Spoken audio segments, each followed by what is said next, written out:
What's up, everyone? Aaron Negler here with Cheesehead TV, coming to you live on Thursday morning, complete with phone alerts from my daughter who's sitting a few feet away. Hope everyone's having a good morning. The Packers will be back on the practice field this afternoon in full pads, most likely. Probably the headliner out of yesterday's practice is that David Bakhtiari was a full participant, which you love to see after missing the last 3 games. Get your all-pro left tackle back. It's always a good development. Other than that, we'll see how things transpire with Jair Alexander today. Like I said, indicated yesterday, probably the drop-dead date as far as if he practices today, there's a chance. But if he continues to sit out, I would expect him to miss the game on Sunday. Other than that, the Packers should be getting close to full strength, especially on offense. And Matt LaFleur and company will speak later today. In the meantime, it's always good to see everybody jumping in the comments section. Good morning, everybody, both on YouTube, Facebook, Twitter, what have you. The Packers are one Andrew Corliss signing away from the Super Bowl. Wow, what a blast from the past, talking about God's son right there. Hey, Nags, hope you are well this morning. Go Pack Go. What's up, Jared from Colorado? Doing fine in New York City. Hey, Nags, hope you're well this morning. I am well, everyone. Hold on, I got someone texting me here. I'm live, but okay, no. Here. Sorry, guys. Plenty of fine folks here today. You betcha. Sandy Robinson Gunther. Good morning. How are you? Big B is in the house. Big B's always in the house. Even when he's supposed to be at school, he's in the house. He's die hard. Greg, good morning. Thanks for the kind words. Joey the Jaguar is a Jacksonville spy. Woo, the drama. I like it. Hello from Los Angeles. Wow, you're up bright and early. Although I guess it's not that early. 10 a.m. here is 7 a.m. there, 7 a.m. It's a respectable hour to be up, so can't complain. Chris Dorsey, thank you for the super chat. So Bakhtiari is going to come in at $23 million a year. Not at all downgrading him, but have to think with success of Turner and Jenkins, do they move on? It's a possibility. I tend to think they'll get it done, though. It's all about how you structure the deal. And the cap hit is much more important than the average per year. So we'll see. Long way to go. And yes, Jenkins, Turner have gone a ways mitigating the worry about if they do move on from Bakhtiari. But he's a bit of a unicorn, a bit of a special case, I would say. And I think the Packers will do everything they can to try and keep him in the fold. I'm battling squirrels and deer at my bird feeders. This is year 2 of an annual war. Matt, that's some compelling stuff there, and I wish you well in your continued fight. Any word on Jair? David, as I just said, didn't practice yesterday. If he doesn't practice today, I suspect he doesn't play on Sunday, but we'll see. Good morning, Nags, and prayers for your friends. Thank you, Lloyd. Very kind of you. Turner, Tina Turner. Oh, that's a tough one. Nicholas, no transplants this week. Nope. We will have transplants tomorrow at 5:00 on YouTube and Facebook, Cheesehead TV. Make sure you're subscribed, liked, whatever you want on your social channels. Olive's phone going off. So yeah, we'll have transplants tomorrow at 5 p.m. Eastern. We just had to move it back. We have a very busy week at LiveX. Studio was booked, so just had to move some things around. Whose game does Lazard remind you of? Robert Ferguson's. How's that for a blast from the past? Only much more consistent. It's her reminder to get a dog. No, it's actually her reminder to get online for class. Well, they haven't posted the link. Nah, all right, relax. Just gotta wait here. Might Kirksey be activated for Sunday? He might be. I'd be very, very surprised if he isn't. I bet Chris Banjo would solve our run defense's problems. Well, that might be a bit of a stretch. I'm not sure even Gilbert Brown would solve their run defense's problems, but I like Banjo as a player. I like to see that he's still kicking it in the league. Anything new on the Lazard for the weekend? Not yet, Justin. I think they'll take every bit of time they can, probably activate him on Saturday. That's my guess. Remember Terry Glenn? How can you forget Terry Glenn? The Terry Glenn era was a sight to behold, no doubt about it. How good would Javon Walker have been? Oh, He was a talented dude, man. Talented cat, no doubt about it. Do your daughter and Corey ever flip you crap at the same time? Thankfully, not yet. The universe hasn't transpired to make that happen. How does someone injure their core muscle anyway? Well, it's a muscle, like anything else. It can tear, it can be stretched, it can get beaten up, just like any other muscle. But, without knowing the particulars of exactly which muscle it is, it's hard to say. It's Chuck Cecil's birthday. Is it Chuck Cecil's birthday? We should all bloody our noses for the occasion. That's amazing. Does this defense have too many good / elite players to be a bend, don't break defense? I mean, okay, look, the idea that any defense or any defensive coordinator gets up in front of his guys and says, look, this week, guys, we're going to bend, but we're not going to break. That just doesn't exist. They don't see the idea of we're going to let you walk down the field, but then tighten up in the end of the red zone. They want to stop them. They're just not very good at it between the 20s. But yeah, I do think the talent that they have on hand should be leading to better results overall. There's zero doubt about that. Nicholas, thanks for the super chat. Savage or Josh Jones, who's more talented? Wow. Well, I think Savage is. I don't think there's any question athletically. Just isn't putting it together for whatever reason.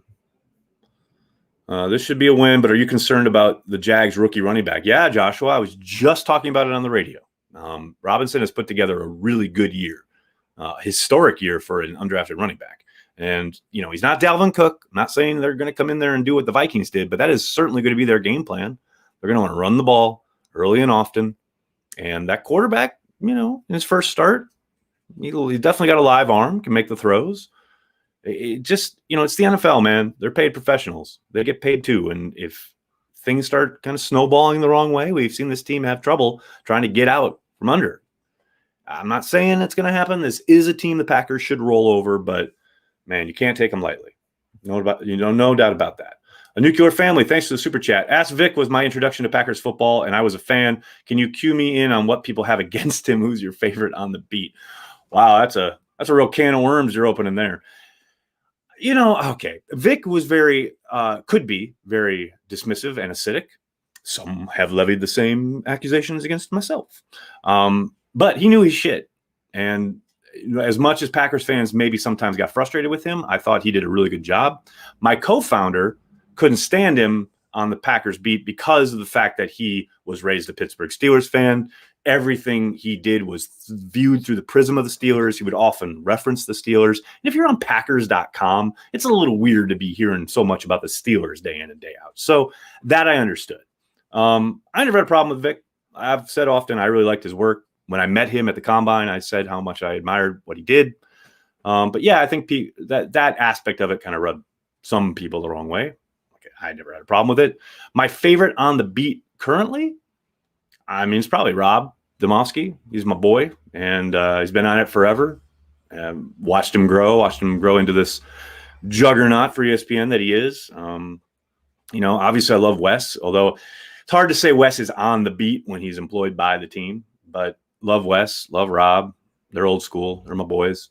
I think Schneidman does a great job. Ryan Wood, Bill Huber does a great job. Spoon's the old soul, the godfather of it all at this point on the beat. They're all people I've worked with or alongside, and I think they all do a fantastic job. Is King playing? Well, he was limited yesterday. We'll see how he is today. I'd give it a 50-50 at this point. Aguinaldo? I'm not quite sure how to pronounce that, but thank you for the super chat. Jamal Williams hasn't fumbled through his entire NFL career, 449 carries, rushing attempts. Could you ask for a better number 2? Well, thanks for jinxing it. That is pretty amazing. That is pretty incredible. We've seen Aaron Jones put the ball on the ground every year, and the fact that Jamal Williams has never done it once is pretty insane. Ask J.K. Scott why his punting motion takes so long. Steven, if we ever got J.K. Scott on availabilities, I would try. But I don't know that it takes so long. He doesn't jump. So it's not like he has to leave the ground maybe even shorter. Maybe the length of the motion is longer, but the actual operation is probably about the same. They do it all through timing, But I'll ask Coach. What happened to the conference calls with the other team on Wednesdays? They don't broadcast them. They're still doing them. They just don't put them on Facebook Live or anything like that. And they limit it to only the local reporters who cover the team day by day. So I don't get invited to those. They're on my schedule, but I don't get the Zoom links for them. But yeah, so when you hear from when they have the conference call with Zimmer or any of the other opposing head coaches, we don't, and then they also make a player available. Only the local beat is getting that for their articles, what have you. But they haven't been putting them up on Packers.com. They haven't been putting them on their social because I think the numbers probably just weren't there. Not everyone's as a degenerate like you are, is what I'm saying. No, I'm kidding. I'm sorry for jinxing it, everyone. You should be. Lazard was really shown how skill and hard work can help rather than pure athleticism. I mean, pure athleticism certainly helps. And it's not to say that he doesn't have athleticism, because he does. But yeah, he's absolutely a guy who I think fell into that kind of void where evaluators and teams had trouble kind of pegging him because he was a bit of a tweener. He was a tight end made into a wide receiver. And I know there was some talk about maybe trying to turn him back into a tight end down in Jacksonville, but he has certainly shown that he can get it done if you just give him a chance. Hey, Nags, random thought, but what happened to the Favre Rodgers documentary series from Favre's Ranch? Spencer, I literally asked Rodgers about it this summer when we got him for availability during training camp, and he said there's nothing new to report. So who knows? I would be fascinated to see if there was some kind of additional footage and or setup about the transition between Favre to Rodgers and now Rodgers to Jordan Love. That would be amazing, but I don't think that's what it's about. But yeah, I asked Rodgers about it, and he said that there was nothing new to report on it. But hopefully someday we'll find out. It'll come out. Andrea, thank you for the super chat. I finally figured out technically how to send a super chat to support you, plus got home early enough to watch live. Go Pack Go from Germany. What's up from Germany? Good morning from New York City. Hope you're having a great day. Thank you for the support, Andrea. It means a lot. Thank you. I love it. Tyler, Aaron Rodgers Tuesdays, less than J.K. Scott Fridays with Cheesehead TV. Yeah, we should definitely get on that. The weapon every Friday on Cheesehead TV. No, I don't think that's going to happen. Can the slow development on the young players be blamed on coaches? No, not point blank. It's impossible to say. Here's the thing. Whenever anybody's doing well, everybody or doing poorly, people automatically assume, okay, that coaching group and or position coach deserves the credit or deserves the blame. There's always levels to it. And a lot of it's going to be dependent on the player himself. Personnel obviously plays a part. However they've scouted, valued that player and brought him in, etc. Now, could they be maybe getting more out of certain guys? Yeah, I think so. How much is that is coaching? How much is that down to the player himself? Not living up to his expectations, not doing the work. I don't know. There's just so much that goes into it. It's hard for me to sit there and say, yes, it's the coach's fault. Oh, now we hear my landlord in the background. Awesome. We need Cecil's attitude on D. A YouTube highlight of him was posted in honor of his birthday. He was a rabid dog. Yeah, he did not care at all. He was throwing his body around, and the blood would flow from the nose. It was a rite of passage. It was a weekly tradition watching the Packers when I was growing up. Game really hadn't started until Chuck Cecil had a bloody kind of nose right here. I don't see Rodgers ever coaching or being an analyst, but I feel like he would see a Rodgers book authored by the man himself. Thoughts? My favorite thoughts. Yeah, I wouldn't be surprised to see him. I don't know if he'd write it himself. I'm sure he'd get someone to write it with/for him. But yeah, I don't see him ever in a TV booth. That's for sure. I know he's talked about wanting to maybe possibly produce documentaries. That would seem very much up his alley. But yeah, I'd be shocked if we ever saw him in a studio setting on a regular basis, maybe as a one-off / special guest kind of thing. But yeah, I would be absolutely flabbergasted if he did TV after his career. Coaching, yeah, I don't think that's him. Favorite Gene Wilder movie? Oh, that's a good one. Oh, man. I don't know, man. I mean, Young Frankenstein is always going to be my go-to. I love the stuff he did with Richard Pryor as well. You can't go wrong with any of those, but probably Young Frankenstein. How long do you think the streak of them scoring on the first drive will go? The broadcasts keep bringing it up, and they haven't jinxed it yet. James, the only way it stops is if they stop it themselves. If they shoot themselves in the foot, if they have some kind of like false start and then a holding penalty that puts them on 1st and 30. But other than that, I don't see it. Their scripts are too good. They're too efficient. And sometimes they're going to bog down in the red zone, have to kick the field goal, but that's still a score. And that's what they're counting, scores on the opening drive. I'll be shocked if anything happens from a defensive standpoint to stop them. I just, like I said, I think it'll be them shooting themselves in the foot if that were to ever happen. Joel, Silver Streak is great. I was going to say Silver Streak. They're just, there's so many good ones. How many lizard eggs did Baby Yoda eat, Brandy? I think Olive has the answer to this. How many eggs did Baby Yoda eat? I counted about 6 or 7 or maybe more. 6 or 7? Mm-hmm. I honestly cannot tell. Is Kirk's return going to significantly help the run defense? I don't know, Jim. I guess it depends on your definition of significant. I think it will help. There's no question about that. They've been way too inconsistent on the interior. I don't think it's going to be some magic elixir, but I do think it will help at least slightly. That's the best I got for you. I'm relatively new to the Packers. Any AJ Hawk stories? He seems really interesting. AJ blocked me a long time ago on Twitter because I was honest about the play of the defense and his role in it. But yeah, he's a cool cat. I met him at a film study session at NFL Films years ago when he was at the broadcast boot camp that the NFL puts on. He's long been interested in some kind of broadcast career. I know he's doing that now where he calls college games. He's obviously doing the McAfee thing. He's a cool guy, really cool guy. The only story I have is when I think I've told this before, when that session, that film work session with Greg Cosell and Jaws, we're in Jaworski's office, and it was literally the offseason after they got run over by Colin Kaepernick in the playoffs. And we sat down, and it was Takeo Spikes, AJ Hawk, Cosell, Jaworski, and there's a couple other players. And I was there. I was the only kind of legit NFL person in the room.